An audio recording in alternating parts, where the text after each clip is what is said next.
শেখ শাহজাহান সন্দেশখালী ঘটনার পর 25 দিন কেটে গিয়েছে, এখনো অধরা তিনি। কখনো অডিও ক্লিপ সামনে এসেছে অন্তরাল থেকে, আবার কখনো বা পার্টি হওয়ার জন্য তিনি আবেদন জানিয়েছিলেন, যদিও তা 24 ঘন্টার মধ্যেই তিনি তুলে নেন। আবার নতুন করে গতকালই যেমনটা জানা গিয়েছে যে ইডি দপ্তরে যেমন তিনি হাজিরা দেননি, তার পাশাপাশি আগাম জামিনের আবেদন তিনি করেন এবং সেই সংক্রান্ত মামলা শুনানি রয়েছে শনিবার। প্রকাশ সিনহা রয়েছেন আমাদের প্রতিনিধি আমাদের সঙ্গে। প্রকাশ, বিস্তারিত জানতে চাইব। দেখো, আগামী শনিবার এই মামলা শুনানি হবে, অর্থাৎ শেখ শাহজাহান যে আগাম জামিনের আবেদন জানিয়েছেন তার শুনানি আগামী শনিবার হবে। কিন্তু আজকে যখন এই মামলার মেনশন করা হয়, আজকে আমরা দেখলাম যে যখন সিবিআই এর এবং পিএমএল অ্যাক্টের যে স্পেশাল কোর্ট ব্যাংশাল কোর্টের, এখানে বিচারকের সামনে শেখ শাহজাহানের আইনজীবী তিনি গিয়ে বলেন যে আমরা একটি আগাম জামিনের আবেদন জানিয়েছি। তখন ইডির তরফে বলা হয় যে আগাম জামিনের আবেদনের কপি আমরা গতকাল রাতেই পেয়েছি, আমাদের প্রিপারেশনের জন্য সময় লাগবে। তারপরেই আমরা দেখলাম যে শেখ শাহজাহানের আইনজীবী তিনি বলেন যে তাহলে আগামী শনিবার এই মামলা শুনানি হলে আমাদের নো কোয়ারসিভ অ্যাকশনের একটা নির্দেশ দিক কোর্ট। তখন বিচারক বলেন যে শোনার আগে কিন্তু আমি নো কোয়ারসিভ অ্যাকশন অর্থাৎ কোনোভাবে কঠোর পদক্ষেপ করা যাবে না, এই ধরনের কিন্তু কোনো ইন্টারিম নির্দেশ আমি দিতে পারবো না। তখন আমরা দেখলাম যে একেবারে প্রকাশ, তুমি আমাদের সঙ্গে থাকো। অর্থাৎ এই মুহূর্তের যে বড় খবর তা হলো আগামী শনিবার মামলার শুনানি রয়েছে, আগাম জামিনের আবেদন করেছেন শেখ শাহজাহান এবং সেই মামলা শুনানি আগামী শনিবার। দেখুন, আপনারা জানেন যে ইডি তার আইনত অধিকার বলে জানুয়ারি 5 তারিখে শাহজাহানের বাড়িতে একটা রেড করেছিলেন। এটা ঘটনা, এটা আপনারাও জানেন, আপনারাই কভার করেছিলেন। কিন্তু সেই ঘটনার উপর অনেকগুলো উপঘটনা হয়ে গেছে যেটা অপরাধের তকমা পেয়েছে। সেই অপরাধের তকমাগুলোতে নেজার থানা যথাক্রমে 3টে মামলা শুরু করেছে। একটা নেজার 7/2023, একটা নেজার 8 এবং নেজার 9/2023।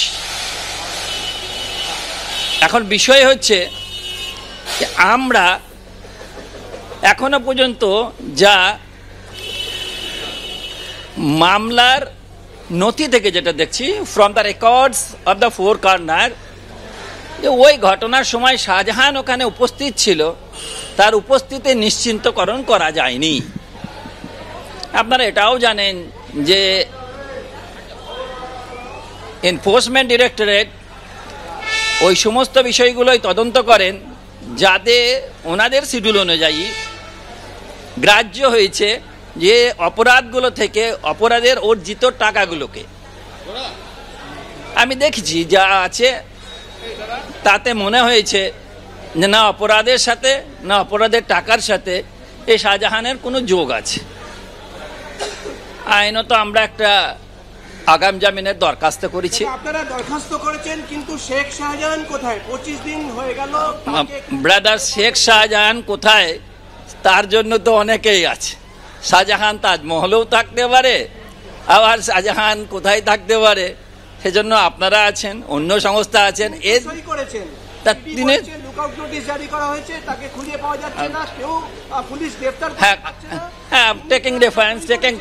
আপনার রেফারেন্স নিয়ে আমি বলছি, তাহলে এটা সত্য। ইডি বলেছেন যে লুকআউট নোটিশ জারি করেছে, আপনারা সাক্ষী আছেন। ইডি লুকআউট নোটিশের আপনারা তো সাক্ষী আছেন তো? হ্যাঁ, তাহলে শাহজাহান এই লুকআউট বেসিসে, এই মিথ্যা লুকআউটের বেসিসে তার আইনি বৈধতা এসে যাচ্ছে যে একটা আগাম জামিন মুভ করার। এবার তিনি কোথায় আছেন সে দেখার দায়িত্ব আমার না আছে না বলার দায়িত্ব আছে। আমি একটা সিনিয়র বিপ পেয়েছি 9টার সময়, আমি পড়েছি, আমি দেখেছি, দেখে আমার মনে হয়েছে যে হ্যাঁ এই দরখাস্তের আইনত গ্রহণযোগ্যতা আছেন। কিছু করেননি, একটা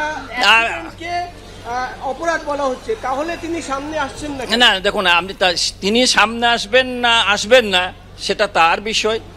তাকে ধরবে কি ধরবে না সেটা তদন্তকারীদের বিষয়। আর তাকে খুঁজে বের করবে কি না করবে সেটা হচ্ছে যারা ল অ্যান্ড অর্ডার মেনটেন করে তাদের বিষয়। আপনি কিন্তু গণতন্ত্রের খুব ভালো করে বুঝবেন, আপনি একবার ভুলে যাবেন না, আপনি কিন্তু গণতন্ত্রের সবচেয়ে আজকের দিনের ইম্পর্টেন্ট স্তম্ভ। এবং আপনি জানেন যে visual effect of the human life is much more effective. ওই প্রাচীনকালে আনন্দবাজার কাগজ পড়ে আমাদের চোখের জল আসতো, এখন মস্তিষ্কেও আলোড়ন হয়। জল তো আসে, মস্তিষ্কেও আলোড়ন হয়। আপনি বলছেন তিনি সেদিন ছিলেন না, কিন্তু আমি ডকুমেন্টস থেকে বলছি। না ব্রাদার ইডি ডকুমেন্টস থেকে আমরা যা পেয়েছি, সেখান থেকে যা দেখছি, ইডি ডকুমেন্টসে বলেছে যে অ্যাট দ্য টাইম অফ সার্চের সময় পরিবারের মহিলারা ছিলেন, মহিলাদের চলাফেরা করতে দেখেছি। দেখুন, সব সময় আপনাকে এখন তো ধারণার উপরে আমি মামলা করেছি, আসুক না, ওদের বক্তব্য ক্লিয়ার। না দেখুন একটা কথা হচ্ছে কি, নো কোয়ারসিভের প্রভিশন বোধহয় 438 নেই। আমি কোয়ারসিভ বলতে চাইনি, আমি বলেছি যে ইন্টারিম বেল আপনি দেন। তা উনি বললেন যে মেরিট না কনসিডার করে ইন্টারিম বেল বোধহয় দেওয়া যা ঠিক হবে না। এই মামলাটা শনিবারে রাখা হয়েছে, 3 তারিখে উভয় পক্ষকে শুনানি হবে। সেই শুনানির বিরুদ্ধে আমাদের কিছু বলে। শেখ শাহজাহানের সঙ্গে আপনার কি কথা হয়েছে? আপনাকে কি নির্দেশ দিয়েছেন তিনি? দেখুন, আমি কথা শুনুন, সেই নির্দেশ লিখিত আকারে কোর্টে জমা দিয়েছে। আমার সাথে কেন কথা